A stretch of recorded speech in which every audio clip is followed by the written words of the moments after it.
All right, we've got another Hall of Famer on the Ray and Dregs Hockey Podcast as we welcome Mike Modano. And Mike, Ray has literally mastered homeschooling with his boys, Riley and Reese. No chance.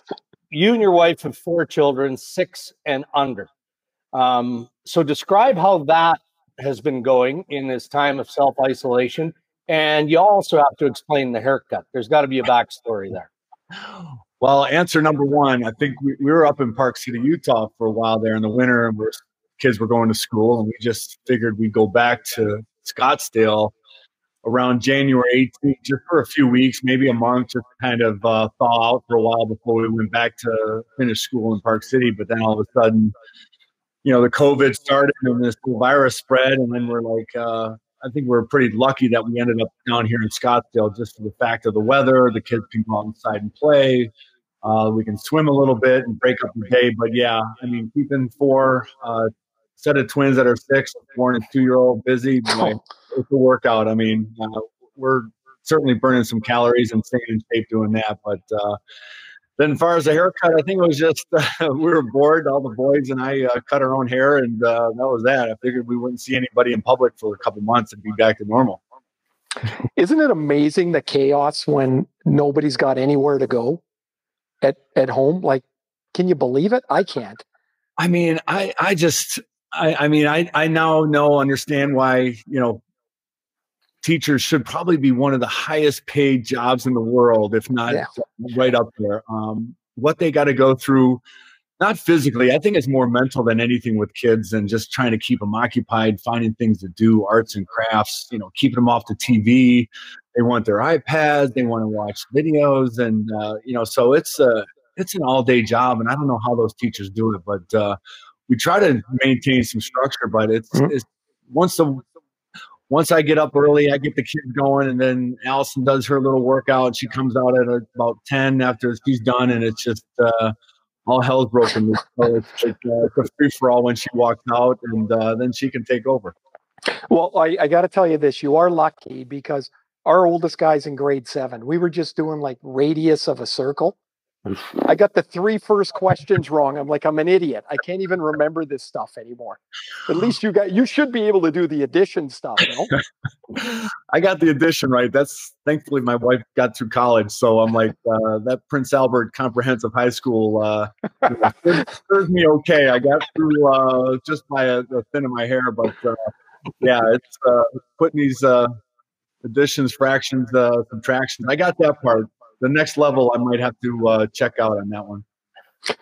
Mike, you mentioned PA, Prince Albert. Now, how did you end up in Prince Albert from Livonia, Michigan? Like, that doesn't seem to be like the normal track. No, not the normal track, to say the least. I think after my sophomore year of high school, we just got done with Little Caesars program, our midget program. We had a great season. We had actually played a midget tournament out in Calgary called the Max Tournament, really popular midget tournament. And Rick Wilson and Terry Simpson, and a lot of those guys were at the games, watched a little bit. I went home, had a little bit of summer. Was obviously a little too young. I think they start recruiting at 17 for college. So I had talked to Ron Mason, Red Berenson about University of Michigan, Michigan State, but it was a little too young to get recruited. I actually committed to the Hull Olympics because I had good talks with Jimmy Carson and Pat LaFontaine, who went up to Verdun. And, so they thought, to be fun, play offensive, just freewheeling hockey, it might be the Quebec Major Junior League. So last minute, things fell through. It didn't work out. And then I got a call from Rick Wilson about 2 weeks later. Said, hey, you want to come see Prince Albert and visit for the weekend? If you don't like it, we'll send you home. If you like it, you can stay. And at that point, I just wanted to go. I didn't care where Prince Albert was, on the map. So I figured I'd just pack and go see what happens. And it turned out I had the best time in Prince Albert. My 3 years there were a blast. I just couldn't imagine playing anywhere else. Small town, 20,000 people. It got, minus 30, 40 in the winter. It's just a great hockey environment. The fans, the people there. It was a lot of fun. Ended up staying my summers there with some of the guys that lived there full time. So I just had a great time there. Well, obviously Ray has been the PA many times, dating back to his days with the Brandon Weekings and the Western Hockey League, and me as well, and the time that I spent. But you know, Mike, you and I were talking about this offline. I recall being in Brandon for, was it the '89 All-Star game? Right, right. Yeah, it was 88, 89. And every time Mike Modano and the PA Raiders would come into Brandon, or Brandon would play the Raiders, I mean, Mike Modano was must watch and see for our younger audience here joining us on the podcast.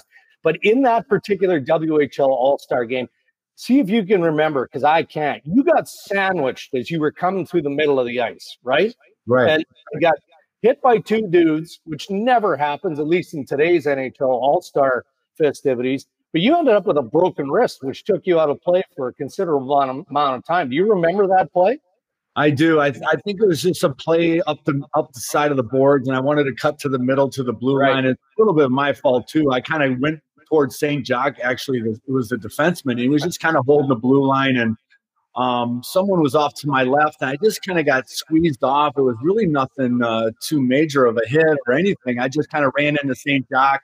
I tried to put my hands up before I got to him, and just kind of jammed it just the right way, and broke my scaphoid bone, and so felt a little something there, and got to the X-rays after with Peter Anholt at the hospital, and he's like, yeah, it's a scaphoid bone. There's a little crack at the tip of it, and it's one of the bones that doesn't have much blood supply. So I was really kind of bummed at the deal that I think the prognosis wasn't good. I had to sit out another couple months, 3 months, and at that time. About 2 months later, Minnesota just called me up and said, why don't you come up, travel with the team, practice a little bit, just kind of hang around, kind of get a taste of the environment. But yeah, I just regret, because I was on a pretty good pace there at the time. So I was really looking to break maybe a couple records if I stayed healthy and Kate stayed on the pace I was going at. But yeah, it was just a freak bum luck. When you were playing, when you went to the Western League, like you said, you could have gone to the Quebec League. You ended up in the Western League. Did you know anything really about the league? And like, was it what you expected? Because when I went there, I thought, now that was the mid '80s. I was like, damn, this is a tough league. And I was, I wasn't very big. And so I was a little nervous about that. Like, were you nervous about that at all? Or because it was a different place? Yeah, it was. And being American, obviously, there's not too many that were crossing the border at the time to go play in the Western League, as opposed to maybe there's a handful of them in Ontario and Quebec. But I don't think there was really many. It was maybe one or two other guys that went to the Western Hockey League. So I really wasn't thinking about too much about being, the so-called Yankee coming across the border and playing their game. So. But I know my first pickup game with the guys, Dave Manson was there, and he just lifted me up. And this is just shinny. We're just kind of getting ready for camp, and he's going off to the Blackhawks camp. And I remember, wow, this is just shinny. And then we had our team of Dave Manson, Ken Baumgartner, Darren Kimball, point, Reed Simpson, and then Saskatoon had the Kelly Chase, Tony Twist, the Kosher, Wendell Clark. And I was like, luckily I didn't know the extent of what I was getting into because I was so young. I was like pretty naive and just didn't understand what the situation was. So I just, but thankfully we had a pretty tough team and I could go out there and just kind of do my thing. But yeah, it was a tough league, boy. Going into Moose Jaw, those cold towns and the long bus rides, and then coming home at 8 o'clock in the morning, Rick telling us to go shower up and get to school. It was just, it was quite the experience. It toughened you up. I mean, physically, mentally, the whole thing. I think it was a great time. Even the situation for me was ideal. You mentioned about the American going across to Canada. You were part of that generation, I think, that really catapulted USA hockey into really what it is today. Of course, there's the 1980 guys, and that was the first springboard. But did you guys know when you started going to those festivals, the US festivals, how good this group, your age group, was? Because it was a phenomenal group. Not until we all got together and we just kind of really realized, what the potential was there to what kind of hockey we could play together. We all knew about each other growing up. We had heard rumblings about everybody out east and everybody in Michigan and a handful of guys in Minnesota. So we had all heard about each other at one point or the other going through our midget, early junior leagues. But once we got the NHL, I mean, it was really kind of eye-opening to see, you know, and Chelios was probably kind of the ringleader there. And then Brian Leach came in. We added Mike Richter, I mean, Phil Housley, Joey Mullen, Pat LaFontaine. It just seemed like it was that those guys were really the springboards for, I think, myself, Aaron, and Doug Wade, Keith Kachuk.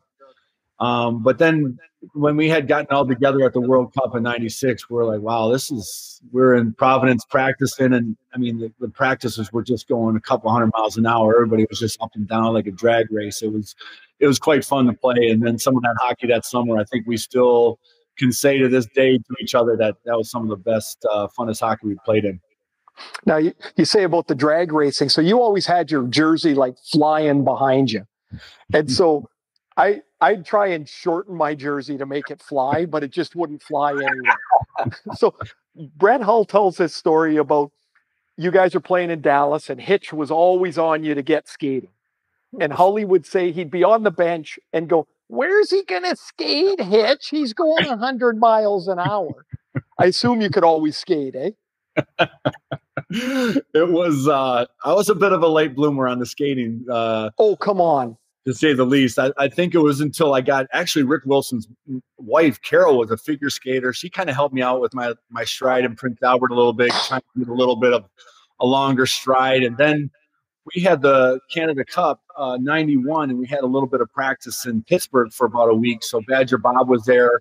I got to meet Stevie Ladd, the equipment guy for the Penguins at the time, and he used to do Paul Coffey's skates all the time. He's like, "Hey, you got to try Paul's radius and his hollow on his steel." I was like, all right, I'll try something, you know, because we all were half-inch, you know, three-quarter hollow or whatever. So it was really sharp and rockered really well. And Paul's was like very flat. He had an inch hollow and a radius that was flat. So it felt like the boots were right out of the skates were right out of the docks. But that little change, I mean, just felt like it was a little bit more glide to it. There wasn't much friction on the ice. When the ice got snowy, you felt still you could get through it pretty good. So, you know, Paul Coffey had a lot to do with changing my whole the way I sharpened the skates and everything else. But yeah, I mean, I think with Hitch and Hully, I loved having Hully around. He just was a good buffer. I think he would be able to tell Hitch to put him in his place and kind of him off my back. But I think Hitch really loved to kind of just egg me on. He felt, you know, he would kind of get the engine going a little bit and call me out. And I think that that reverse psychology he knew worked well. So he'll claim that to his grave that he got me going. He changed my game. He changed it all around and got me going, playing in both ends of the ice finally. Do you have a favorite Hully story, or is there 100 of them? I mean, it can be involved with Hitch or just anyway. Oh boy, let me think here. Probably should have prepped you with it, but there's just I know. we all heard about. I think the one that stands out is you know, Hully and I were playing together. Lettinen was on our wing as well. We were struggling for a little bit of scoring goals. We had a little dried spell there for a couple games, and Hitch was really amplifying in practice, getting the puck deep, just get it deep. Let's get our forecheck, you know, create some confusion, some turnovers, and Hitch line after that describing the drill was, you know, goals don't matter. And so that just went off in Brett's head. He's like, you know, here's this guy sitting at, you know, 500 something, maybe 600 at the time.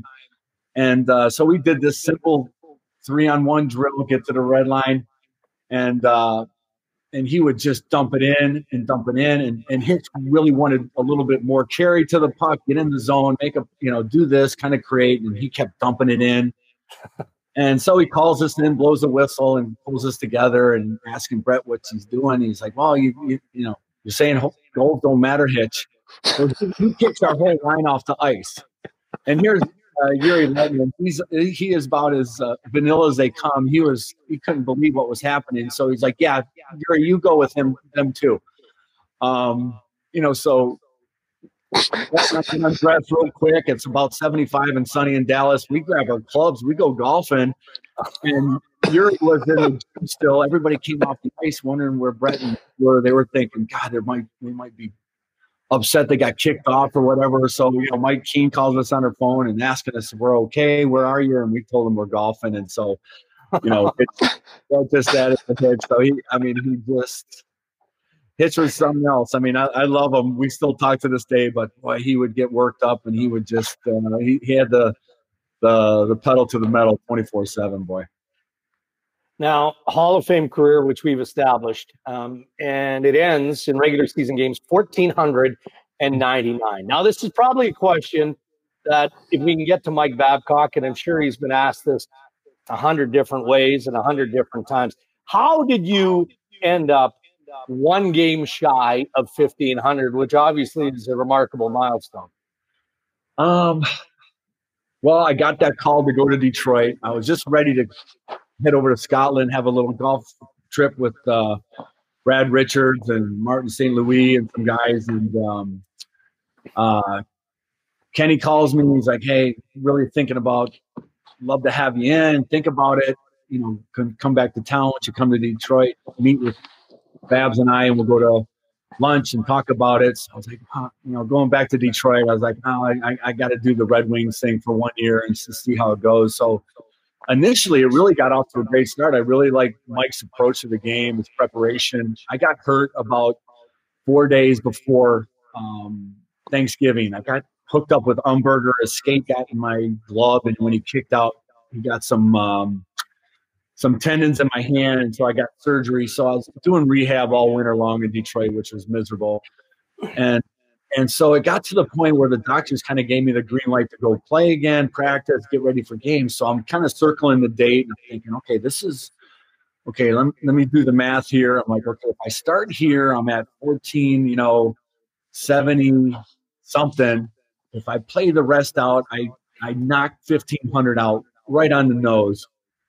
And so I'm thinking, okay, that could be just a little bit of a consolation here for the year. I'll get ready, have a good finish, get a little bit of 1,500. So I think it was like the second or third game left in the season, playing Minnesota at home, and Hitch called me at like around 1:00 and let me know that he was not playing me, that he was scratching me that night. And I think we had 2 more games after that. And I was like, Kenny claims he didn't know. The guys didn't know.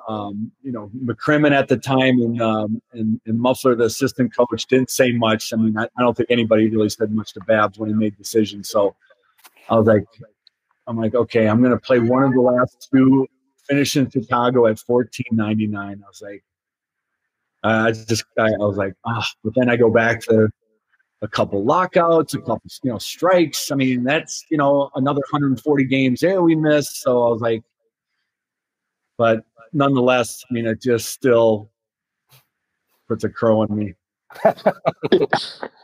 Yeah. I don't know how you couldn't be pissed. I mean, like, okay, I have 898 points. I'm like, damn, like somewhere I should have got a cheesy assist somewhere and got to 900. It will always bug me. I know. It's got to always, I mean, you're in the Hall of Fame. It doesn't matter, but it's still got to piss you off a bit. No? Yeah. It's the circumstance does. I mean, if I was hurt and didn't finish the year, I'm like, okay, fine. I'm at 1,472. I can live with that. But then to come back and rehab and play and just get stuck with 3 games left and miss one of them. And I was like, I was just like, now I got to look at that 99 for the rest of my life. I was like, just, it digs you when you talk about it, because everybody talks about it because they know the situation. Everybody knows what happened, how it played out. And, so it's frustrating to say the least, no doubt. So you've gone on, we'll get to your post-hockey career, but you play a lot of golf. Your father-in-law is a hell of a golfer, Joe Micheletti. He was telling me when you guys won the club championship back in the Joe's course in New York about how tense you and he were, but he's telling me that you were more tense than him. Well, Yeah, I was more tense than he was probably. He's pretty intense guy. He loves golf. He's just so into it. He analyzes it, and he's been out to caddy for me a couple times at the Tahoe event in Lake Tahoe. So I was like, oh, it's like come out to Sleepy Hollow, we'll do the member guest, and so we had the practice rounds, and I didn't really think I was playing that great leading up to it. I got out there early. He was still doing some playoff stuff, so I got there early, went out to Hudson National, played around there with a couple guys, and so he gets back. We go out to Sleepy Hollow, and it's just a real kind of tricky little course. The greens were tough. We just were terrible. So then it comes to the Calcutta. So he's like, hey, you want to put some money on ourselves? I was like, oh, God, Joe, you decide what you want to do, and let me know what I owe you at the end. So, I'll go figure out something. So he knew some of the players in the other flights, and he knew guys that we were going to play against in our flight. So he's like, so he ended up putting like 100 on us to win place or show, win the flight, win the whole thing. And he put some money on some other guys in this flight. And I think we hit every bet that he made. So he was doing the math, and then he come out with this, vanilla envelope thick. He's like, oh, we made about $9,000. I was like, hopefully he didn't tell me what he put on us to ride us out. So it was pretty funny. But boy, the shootout at the end was all alternate shot, and we're getting up and down, and Joe's making these putts, and we're chipping, and it was just it was comical. But we had a ball. But he gets so into it. I mean, he's just circling the greens and kind of looking at the putts and talking it through. So, but we had a hoot. We had a good time. You've been over to Europe a couple of times to play. Do you have? I've been lucky enough to go on a couple of trips as well. And do you have a favorite place, or do you have a couple of favorite places over there? That was my first time over there, and Brad Richards kind of talked me into it because I've watched it on TV. I was like, God, it just doesn't appeal to me going over there. It just looks brown and dirty and just looks, really not enjoyable to play. But we got over there. I was like, I had a total different perspective of it, perception about it. I mean, we started in, I think Troon. We made our way up to Turnberry. Turnberry was one of my favorite ones, and then we did Carnoustie in the old course. So I think Turnberry, Carnoustie was my favorite too of that. But we did about 8 days, 36 a day walking. It was a marathon. I was like, by the fifth day, I was ready to grab an early flight and come home. But it was a lot of fun. We enjoyed it. Your game from here doesn't translate over there very well, does it?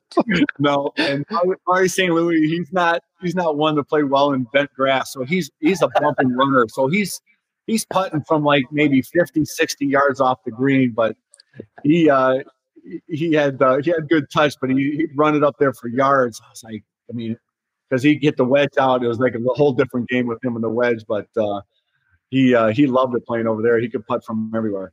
My caddy, the first day over there, I'm about 50 or 60 yards. I go grab my wedge out of the bag, Scottish guy, and he puts his hand on top of mine and shoves my club back in. He goes, "You'll use that when I give it to you." Yeah. I was like, okay. But I'd never seen anything like it. There's about that much grass. I mean, it's all hard pan. So you get a wedge under there, you're going to just, you might, put a nice smiley face in the middle of that ball right in the forehead. So it ain't going to go far. They were all the same. Just bump and run. Hit it with your wood or putt it or something. Don't pull out the 60 about 40 yards out with no. Mike, do you have, if we bring it back to hockey for a moment, aspirations of maybe getting involved with hockey operations, coaching on the management side? I know you're still doing work with the Minnesota Wild, and before that you worked with the Dallas Stars. But longer term, are you too busy at home, or can you see yourself getting back into hockey in some fashion? Yeah, I've loved my time with Minnesota. I thought Craig, Leopold's been great, Matt Maka. It was a bit of just getting kind of used to maybe getting familiar with the business side of the game. I wanted to a little bit with Craig. We had talked about it for over a year.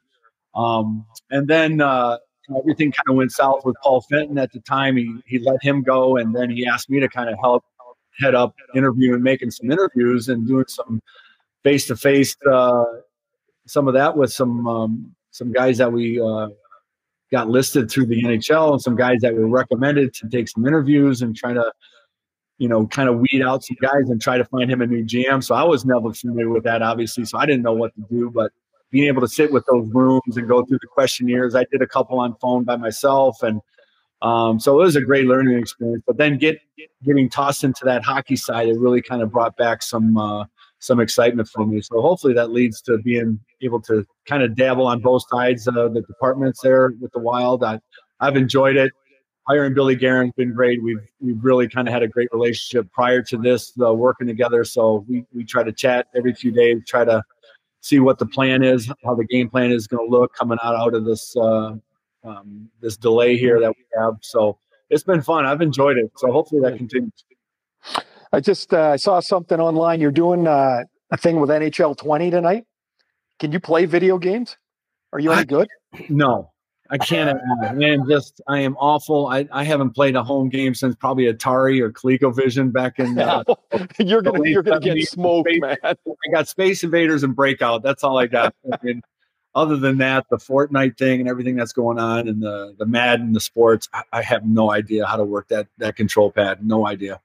Well, we play it every night with the kids, and so at the end they put your possession stats, and the kids are like 82%. I'm at 6.